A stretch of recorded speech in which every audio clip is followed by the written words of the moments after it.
Sim, voltando. Então, a dinâmica que a gente tem numa aula presencial, então, eu estou ali, a gente faz exercício, tira as dúvidas de vocês, certo?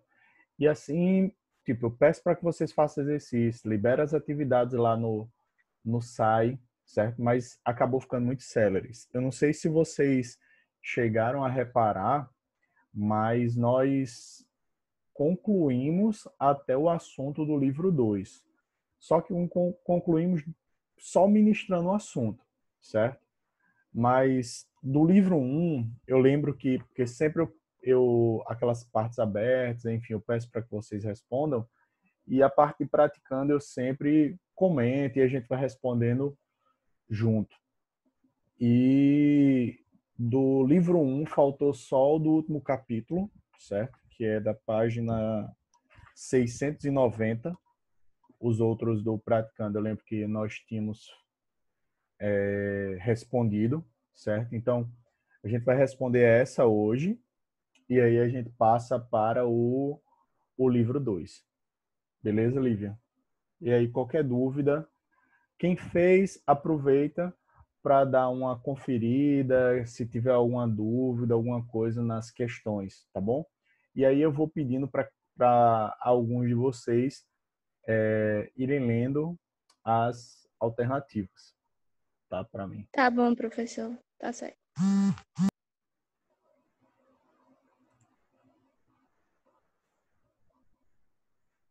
Bom, então vamos lá. Então, por favor, agilizem. O livro é na página 690. A parte que tem aí praticando.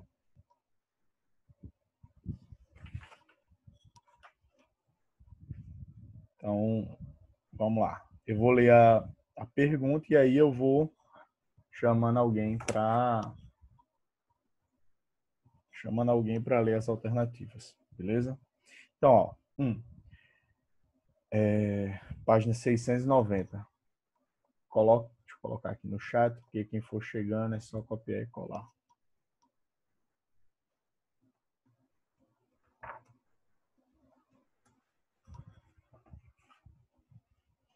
A crise política do Primeiro Império Brasileiro, que resultou na abdicação de Dom Pedro I, teve como cerne a disputa entre a inclinação centralista absolutista do monarca e a defesa do federalismo pelas elites econômicas regionais. A renúncia do imperador em 1831 resultou. E aí, vamos lá. Lívia, aproveita aí e lê a letra A para mim, por favor. Certo. Letra A. Na transferência de poder às elites regionais e aos regentes, ordem política que se mostrou frágil e abriu caminho para levantes oposicionistas e populares. Correta é a letra A, tá? É justamente isso que acontece. Vamos relembrar. Quando Dom Pedro I ele abdica o trono brasileiro, o que vai acontecer? Há uma instabilidade muito grande. E aí lembrem, quando nós tivemos a aula sobre período regencial brasileiro, tá? A gente viu a quantidade de conflitos que ocorreram ali durante esse período. Então, realmente, gera uma instabilidade muito grande no Brasil ali naquele período, certo? E, obviamente, ocorreu uma situação de descentralização política. É isso que vai acontecer no Brasil ali desse período, certo? Só para a gente analisar as outras e saber o porquê está errado. Que isso também é importante para a gente perceber. Deixa eu ver aqui. Aniele, tu pode ler a letra B, por favor? Posso sim. Vai lá. Na transformação imediata de Pedro II em monarca no reino português, na linha de sucessão da Casa dos Braganças. Vamos lá. Assim que Dom Pedro I sai do Brasil, Dom Pedro II é coroado? Não. Eu respondi isso para vocês anteriormente, né? Vem o período o quê? Regencial. ele só assume com o golpe da maioridade em 1840, com 14 anos de idade. Então essa alternativa está errada por isso, certo? Se dissesse que ele fica no Brasil como príncipe, correto, tá? Ele fica como príncipe, ele só não pode assumir porque ele era menor de idade e, em virtude disso, ele não poderia assumir o trono brasileiro, certo? Isadora, página 690. Professor, eu tô sem livro. Ah, tá, beleza. Eu ainda não tinha recebido o livro. Tranquilo. É o módulo 1, amiga. Eu ainda tô sem o módulo 1. Eu ainda não tinha recebido o módulo 1. Arthur, Olha. pode ser?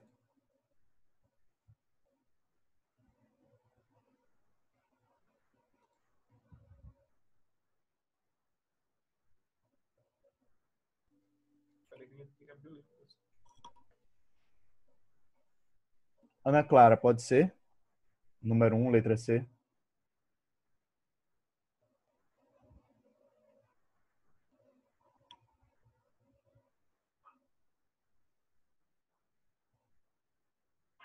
Bora, galera. Alguém aí, por favor, leia a letra C.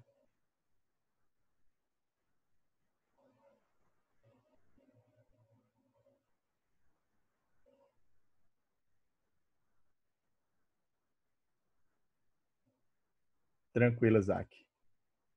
De boa. Luana. Não tenho vergonha de falar, não, tá? Stephanie. Bora, povo. No fortalecimento de movimentos separatistas regionais, em desacordo com a manutenção do regime monárquico e da escravidão. Bom, então, se não tivesse em desacordo aí com a manutenção do regime monárquico, estaria correto, tá? Então, é só esse detalhe. Não, Arthur. Apareceu aqui como se eu estivesse falando, mas não saiu teu áudio, não, viu? Deixa eu ver aqui. Estranho, né? Que coisa. Halia, tu pode ler a letra D, por favor?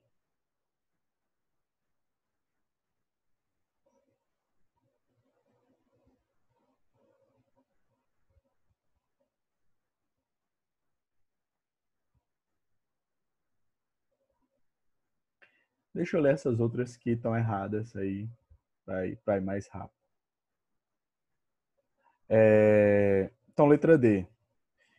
No surgimento de grupos políticos republicanos que seriam embrionários do movimento que promoveu a proclamação da República em 1889. Na verdade, a gente vai ver um fortalecimento do republicanismo só no segundo reinado, tá bom? Então, nesse momento, não. Vamos para a segunda aí. E aí, quando a gente achar a correta, a gente já para. Tranquilo, Rally. Tranquilo. O fechamento da Assembleia Constituinte por Dom Pedro I em novembro de 1823. Caio, pode ler a alternativa A?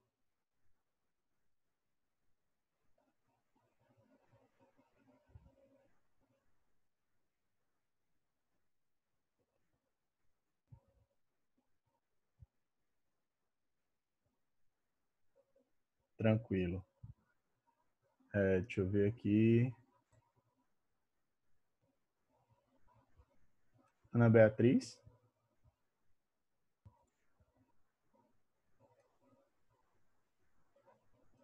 Impediu a tentativa de recolonização portuguesa e eliminou a influência política da Igreja Católica. Impediu a tentativa de recolonização? Sim. Certo? Eliminou, sim. Por quê? Porque fortaleceu o estabelecimento da independência brasileira. Isso aí é um fato. Mas eliminou a influência da Igreja Católica? Não. Durante todo o Império Brasileiro, há uma vinculação muito forte entre a Igreja Católica e o Império Brasileiro, tá? O Império Brasileiro ele vai ser um império vinculado à Igreja Católica. Tanto que aqui no Brasil existia a lei do padroado, que determinava e que dava autorização ao imperador para ele nomear padres, bispos e dizer se as bulas do Papa, se elas entrariam em vigor aqui no Brasil ou não. Luana, lê a letra B, por favor.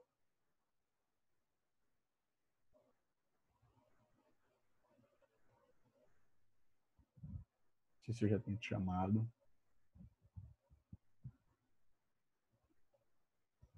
Você pode chamar de novo, Egito, se precisar. All right. Então, Aniele, help me, please. Eu falei com muita, mas tá bom. Isolou politicamente o imperador e determinou o imediato final do primeiro reinado brasileiro. E aí, aproveita para me responder, tá certo ou errada? Tá errada. Por quê? Porque eu não marquei essa. Ou seja, tá errada porque é o seguinte, deu uma isolada politicamente nele, sim, tá? Foi um dos problemas geradores do primeiro reinado, como os problemas econômicos, guerra da Cisplatina, enfim, uma série de circunstâncias.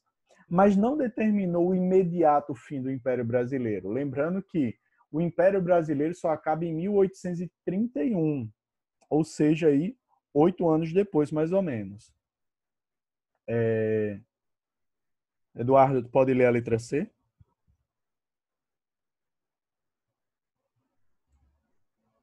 Vou ler aqui, professor. Aí. Beleza. É da segunda questão, né, professor? Isso. Representou a centralização do regime monárquico e provocou reações separatistas. Verdade. Que revolução separatista foi essa? Confederação do Equador, né? Que tentou separar aqui o Nordeste e criar um país independente, se separar do resto do Brasil. Então, correto. Terceira. A Confederação do Equador contou com a participação de diversos segmentos sociais, incluindo os proprietários rurais, que em grande parte haviam apoiado o movimento de independência e a ascensão de Dom Pedro I ao trono.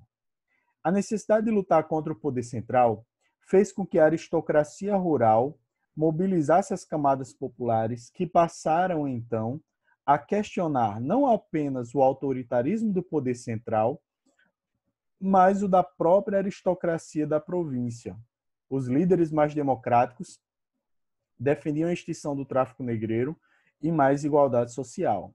Essas ideias assustaram os grandes proprietários de terra, que, temendo a Revolução Popular, decidiram se afastar do movimento. Abandonado pelas elites, o movimento enfraqueceu e não conseguiu resistir à violenta pressão organizada pelo governo imperial, certo? Professor, licencinha. A segunda questão é que letra mesmo? C. Certo, obrigada. Aproveite e lê a letra A aí, por favor, Lívia. Os escravizados e os latifundiários descontentes com o poder centralizado. Vamos lá. Latifundiário, os escravizados e os latifundiários. Aí ele está colocando como grupos homogêneos, certo? Na verdade, os latifundiários eles não estavam descontentes com isso, certo? O problema deles era a perda do poder político, enfim. Então, essa também, a alternativa A, tá errado. Bruna, tu pode ler a letra B, por favor? Professor, só um instante que eu acabei me atrapalhando na hora e cortei agora. Aí eu preciso pegar as coisas ainda. Ah, tá, Respire um tranquilo. pouco. Não, Calma. então deixa eu perguntar, pedir outra pessoa aqui. Patrick, pode ser? Pode ser. Diversas camadas, incluindo os grandes latifundiários, na luta contra a centralização política. Correta a letra B. Então, ele coloca isso, ele diz que esses vários grupos, que começa com os grupos de elite, mas que eles vão buscar o apoio das camadas populares para o desenvolvimento dessa revolução. E aí, quando eles veem que a galera quer fazer uma revolução muito revolucionária, né, muito democrática, com muito apelo popular, certo? Aí eles se afastam, e é isso que vai fadar a Confederação do Equador ao fracasso. Esse abandono pelas elites. Por quê? Porque são as elites que vão soltar o dinheiro, que vai ser essencial para a manutenção do conflito, certo? Então, sem dinheiro, os caras não têm como se manter. Deixa eu só ler rapidinho a letra C, as outras que estão erradas, só para a gente ver. As camadas mais baixas da área rural, mobilizadas pela aristocracia, que tensionava subjugar o Rio de Janeiro. O que é subjugar? Submeter o Rio de Janeiro. O que ele quer dizer aí na letra C é que como se o Nordeste quisesse virar o centro do Império. Na verdade, não. O Nordeste aqui, com a Confederação do Equador, queria se desvincular do resto do Império. Então, por isso que está errado. Letra D. As camadas mais baixas da população, incluindo os escravizados que desejavam o fim da hegemonia do Rio de Janeiro. Mais uma vez, tá? Então, começa, na verdade, com as elites, depois é que eles conseguem o apoio desses grupos populares.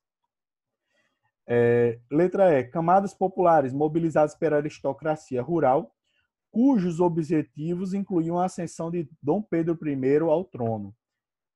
Camadas populares correta, mobilizadas pela aristocracia rural correta, mas entre os objetivos incluíam a ascensão de Dom Pedro I ao trono. Errado, tá? Então, durante a Confederação do Equador, Dom Pedro I já estava no trono. A Confederação do Equador, ela é uma resposta à Constituição de 1824, que tinha sido muito autoritária, muito impositiva, tá? E aí, ó, pessoal, que vocês não podem esquecer de maneira nenhuma quando falar da Constituição de 1824. Quem tiver com um caderno aí, e eu tenho certeza que eu já falei isso trocentas milhões de vezes para vocês, tá? Mas não esqueçam.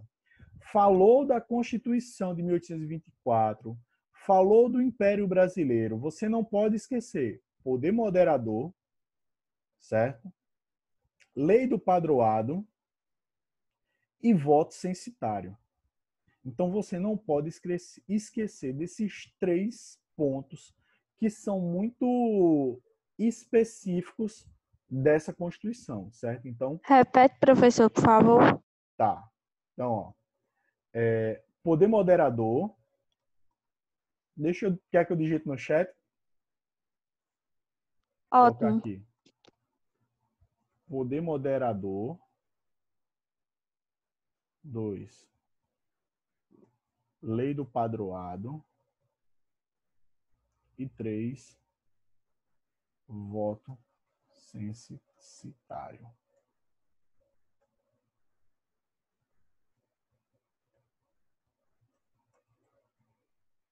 Não esqueçam desses 3 pontos da Constituição de 1824, certo? Por quê? São os que mais são abordados em questões, certo? Geralmente se analisa e tenta se pegar um desses 3 pontos da Constituição, beleza? Então vamos para... Já está terminando. Para a 4ª questão. Para Portugal, não era interessante trazer para o Brasil imigrantes de estados possuidores de colônias, tais como França, Inglaterra, Holanda e Espanha. Abrir as portas da colônia e depois do recém-criado Império do Brasil poderia significar um risco. Daí, a preferência por imigrantes dos estados alemães, da Suíça e da Itália. Pedro I continuou essa política enfatizando que era necessário apoiar o desenvolvimento da agricultura pelo aliciamento de bons colonos que aumentasse o número de braços dos quais necessitávamos. Aí vamos lá. Assinala a alternativa correta. Agora sim, Bruna, pode ler a letra A? Posso. Ai, calma aí, deixa eu só achar a página aqui. 690, tá?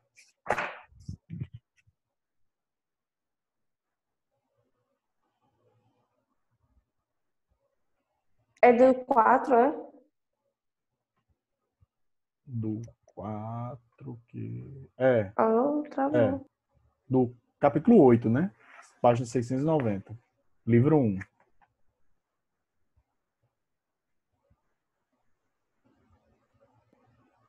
Tá bom, vou ler. Letra A. A grande entrada de imigrantes no Brasil ocorreu a partir do primeiro reinado em função do fim do tráfico negreiro e da maciça propaganda promovida pelo governo brasileiro na Europa. Se aí, no lugar de primeiro reinado, tivesse segundo reinado, estaria correta. Certo? Que é isso que acontece. Beleza. O contexto aqui que se refere a questão é sobre o primeiro reinado. Mas ali nessa alternativa A, porque tudo isso que acontece, que ele coloca ali na alternativa A, é o que acontece no segundo reinado. Certo? Amanda, tu pode ler a letra B, por favor? Posso. No primeiro reinado, a encontrada da imigrante. Peraí, professor, que tá escuro aqui. Deixa eu ligar o flash. No primeiro reinado, a entrada de imigrantes associava-se ao incremento da produção agrícola e tinha em conta o cenário internacional, no qual as metrópoles europeias disputavam territórios e riquezas. Corretíssimo, tá? Então, quando ele fala de incremento da produção agrícola, é justamente o que ele fala ali no final do texto que ele bota para vocês, tá? E principalmente para ocupar o sul do Brasil. Então, muitos desses colonos, inicialmente ali no primeiro reinado, eles são levados lá para o sul do Brasil para colonizar, para ocupar aquele território que era obsoleto. E vamos lembrar, aquela região sul do Brasil era uma região extremamente belicosa, ou seja, cheia de conflitos, desde a Guerra da Cisplatina. Então, era um conflito atrás do outro que se desenrolava ali. Então, era necessário ocupar para demarcar de fato e tomar posse do território. Outra coisa, quando ele fala, né, tinha em conta o cenário internacional. Vamos lembrar que Itália, Alemanha estão passando por seus processos de unificação ali no século XIX, tá? Então começa um pouquinho mais tarde, mas estão em disputa várias questões ali durante o século XIX. Itália e Alemanha foram os dois últimos países da Europa a se unificarem, certo? Professor, desculpe interromper, mas tem como você repetir, porque a minha internet do nada parou. Tá. Bugou aqui o negócio aqui todinho. Tranquilo, certo? Se travar, tá? Porque às vezes a minha dá umas pequenas travadinhas. Vocês avisem que eu também repito, tá? Mas eu vou repetir. Não, mas é a minha internet que tá péssima mesmo. Tranquilo. É bananeira, está horrível. Ó, então é o seguinte. Os imigrantes, quando eles vieram ali no primeiro reinado, eles foram muito deslocados lá para o sul do Brasil para funcionarem como colonos, para a ocupação daquela região. Porque como era uma região disputada, e a gente está falando do século XIX, é um período que ainda está se formalizando as fronteiras, tá, entre os países da América do Sul, certo? Então era uma região muito disputada por conta do Uruguai, as tensões com a Argentina, com o Paraguai, que a gente vê, que nós vimos ali no segundo reinado, que culminou com a Guerra do Paraguai, certo? Então é um período extremamente delicado, por isso que ele vai incentivar a ida de colonos para lá. E o contexto internacional, porque Itália e Alemanha estavam passando pelos seus processos de unificação. Foram os dois últimos países da Europa a se unificarem, certo? Vamos para a quinta. Leia os itens a respeito da Revolução Pernambucana de 1817. Professor, Oi. Aí a quarta questão é qual letra? Letra B. Certo. Certo? Menino, ele entende das libras, viu? Só o básico. Então, deixa eu ver aqui. Ana Mércia, tu pode ler a 1 aí?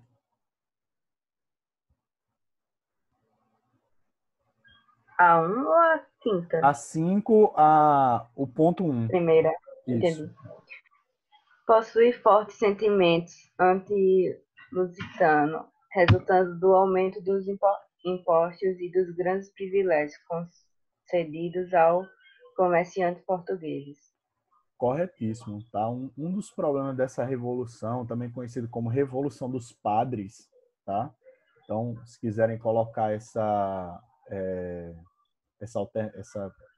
observação, ó, ou também conhecido como Revolução dos Padres, certo?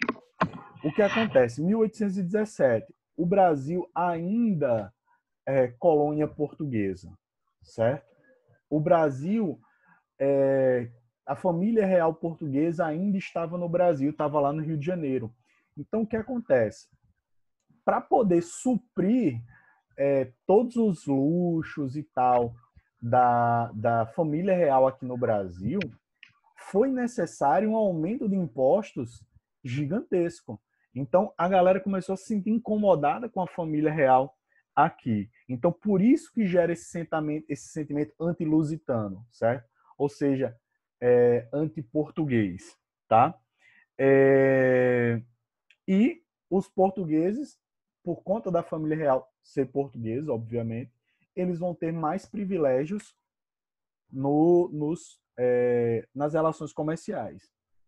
Ô, professor, uma Oi, dúvida. duvido. Então, no caso, a Revolução Pernambucana é a Revolução dos Padres, é? É a mesma coisa, certo? Só para que vocês associem aí que pode vir tanto Revolução de 1817 como Revolução dos Padres, tá? Aproveita, Lívia, e leia 2 aí para mim, por favor. Certo. 2. Teve participação apenas de sacerdotes e militares, não contando com o apoio de outros segmentos da população. Errada, tá? Cuidado sempre com alternativas. Eu já falei isso para vocês, com apenas, somente, certo? Porque dificilmente você vai ter uma limitação tão grande dos grupos sociais, certo? Então, quando ele está dizendo, ó, só vai ser padre e militar lutando, é muito pouco provável que isso aconteça, certo? Então, sempre façam essa análise maior aí, tá bom?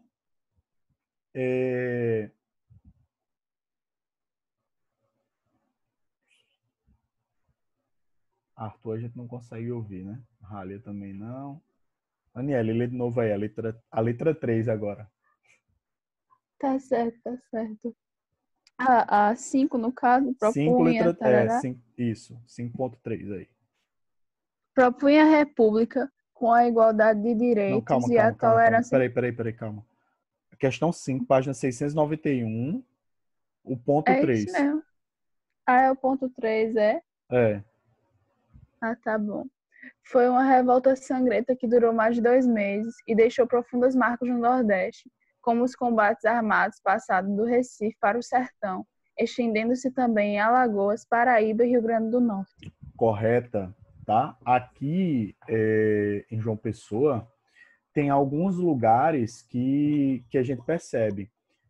Tem no Mosteiro de São Bento, tem uma placa dizendo: aqui ficaram presos revolucionários de 1817. Lá perto do Hotel Globo tem quando você desce para o Porto Capim, tem uma plaquinha: aqui ficaram expostas as cabeças dos revolucionários de 1817, fulano e fulano. Então, teve uma participação, sim, de pessoas, tá, aqui da Paraíba nessa revolução. Então, começa em Pernambuco e se espalha do mesmo jeito que a Confederação do Equador, certo? Mas não confundam as duas, tá bom? Deixa eu ler a 4 e a 5 aqui para a gente ir mais rápido. 4. A revolta foi sufocada apenas 2 anos depois por tropas aliadas.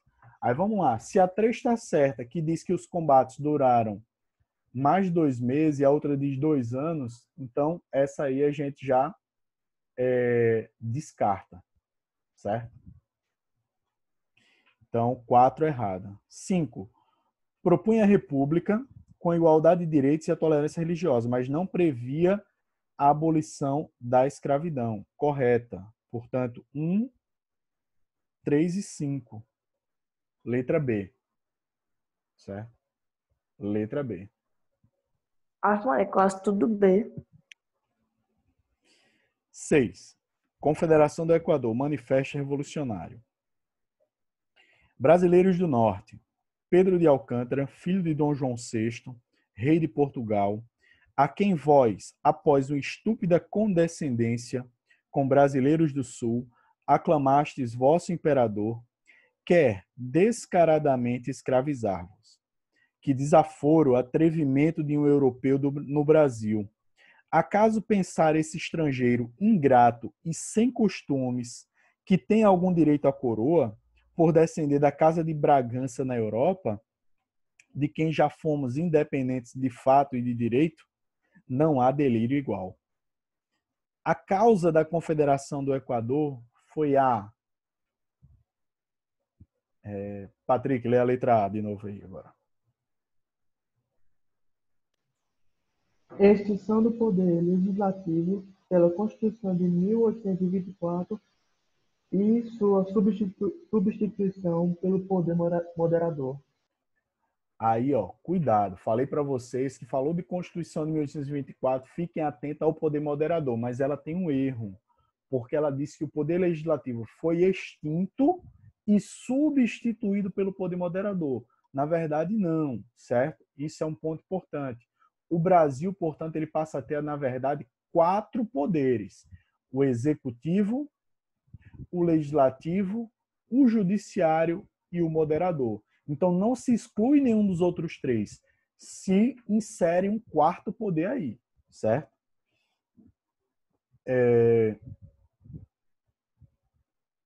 Acho que o Eduardo está sem livro. Né? Professor, Oi. até hoje esses poderes são assim regidos aqui no Brasil? Sim, hoje nós temos os 3 poderes, né? O executivo, o legislativo e o judiciário.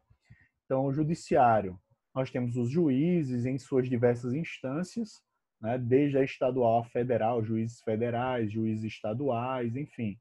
Então, esse é o poder judiciário, tá? O legislativo, aí nós temos do municipal ao federal, vereadores, deputados estaduais, deputados federais, senadores. Isso é o legislativo. E o executivo, prefeito, governador e presidente. Então, nós temos ainda essa divisão. E nós temos uma espécie de um 4º poder, que seria o Ministério Público, que, na verdade, serviria para fiscalizar os outros poderes, certo? Para ver se os outros não estão cometendo crimes, enfim. Então, deixa eu ler a letra B aqui, para a gente ir rapidinho. Então, ó, mudança no sistema eleitoral na Constituição de 1824, que vedava aos brasileiros o direito de se candidatar ao parlamento, que só era possível aos portugueses. Errado. Bastava que você tivesse o quê? Dinheiro, renda para se candidatar. Você não precisava ser português. C. Atitude absolutista de Dom Pedro I, ao dissolver a Constituinte em 1823 e outorgar uma Constituição que conferia amplos poderes ao imperador. Correta. Lembra, ele outorgou, ele impôs uma nova Constituição para o Brasil, certo? Hoje em dia, Zac, basicamente você precisa estar afiliado a um partido político, certo? Para ser vereador, você tem que ter, no mínimo, 18 anos completos no dia da sua posse. Para presidente, eu acho que são 38 anos ou são 40 anos. Tem alguns cargos que têm uma idade mínima, certo?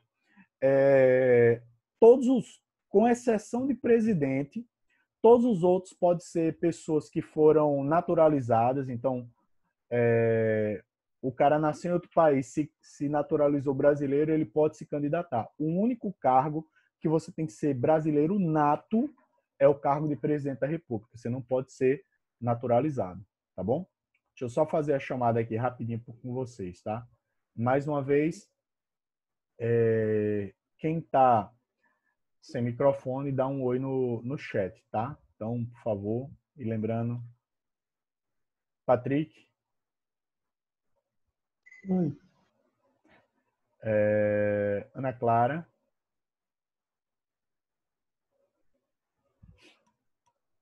eu não estou fazendo pela ordem de chamada, tá? Eu estou fazendo pela ordem que está aqui para mim. Caio, Amanda, Aqui. Zac, Ilmar, Aniele, Aqui. Lívia, Aqui, professor. Arthur, Bruna, Tô aqui. Luana,